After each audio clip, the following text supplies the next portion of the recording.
तो हेलो बच्चों, चलिए करते हैं क्वेश्चन नंबर 2। ठीक है, तो एक्सरसाइज 8.1 का क्वेश्चन नंबर 2। इसमें लिखता है कि इन फिगर 8.13, ठीक है, फिगर बना हुआ है कुछ इस तरीके का फिगर बना हुआ है। यहाँ पे इस तरीके का फिगर बना हुआ है और यहाँ पे लिखा हुआ है P, यहाँ लिखा हुआ है Q और यहाँ लिखा हुआ है R। यहाँ पे राइट एंगल है और यहाँ पे 13 लिखा हुआ है, 13 सेंटीमीटर, यहाँ पे 12 सेंटीमीटर है। That's it. इसके बाद एक क्वेश्चन है, आपको फाइंड करना है tan P minus cot R। चलिए, तो सबसे पहला बात कि tan और cot, ठीक है, ये आप लोग को याद रखना होगा। इंट्रोडक्शन में मैं सब कुछ बता चुके हैं कि किसका रेशियो में क्या क्या होता है। ठीक है, तो सारा कुछ आप लोग ध्यान से देख लीजिएगा। तो सबसे पहला हम लोग को क्या काम करना होता है? सबसे पहला काम हम लोग को करना होता है कि परपेंडिकुलर, अगर ट्रायंगल का 3 साइड होता है, 2 साइड मालूम है, तीसरा निकालना सबसे पहला काम। ठीक है, तो तीसरा साइड हम लोग सबसे पहले निकालेंगे। तो 90 डिग्री के सामने वाला क्या है? हाइपोटेनियस है। इसको अगर परपेंडिकुलर माने तो ये बेस हो जाएगा। तो ये हम लोग को क्यू आर फाइंड करना है। ये मालूम होगा आप लोग को h² = p² + b² होता है। ठीक है, h ये है ना, 90 डिग्री के सामने वाला 13, डायरेक्ट निकाल दे रहे हैं 13²।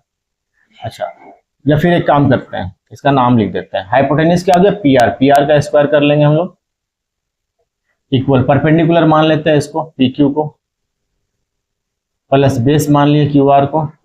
ठीक है, चलिए आप पुट कर लीजिए। PR कितना है? 13 का है, 13 का स्क्वायर हो गया।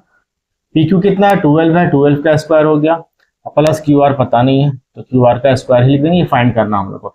13 का स्क्वायर होता है 169, 12 का स्क्वायर 144 प्लस QR का स्क्वायर। ठीक है, तो 169 144 को इस साइड भेजेंगे तो क्या होगा? माइनस हो जाएगा। इक्वल में क्या बचा? QR का स्क्वायर। माइनस कीजिएगा कितना आएगा? 25 आएगा। स्क्वायर को इधर भेजिएगा, रूट चढ़ जाएगा, यहाँ क्या बच जाएगा? QR।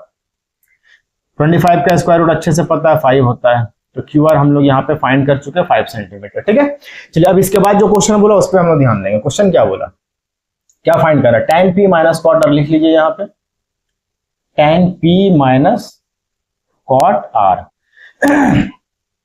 tan होता है P/B, मालूम होना चाहिए P/B होता है, और cot होता है B/P।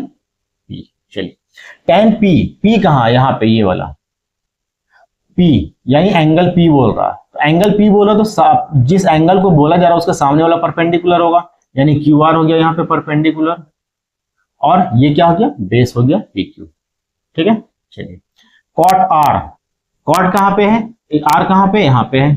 इसके सामने वाला क्या होगा? परपेंडिकुलर, तो ये बेस हो जाएगा, यानी इसका बेस क्या हो गया? QR, और परपेंडिकुलर क्या हो गया? PQ।